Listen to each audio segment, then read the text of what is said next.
วันนี้มาชวนกินตำถาดกันค่ะมีตำทะเลกุ้งดองเนี่ยกุ้ง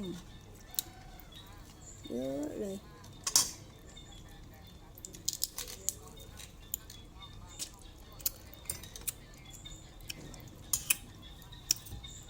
กุ้งนี่พี่หญิงดองไว้แล้วนะคะ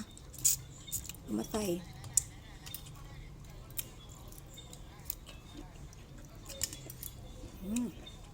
อร่อย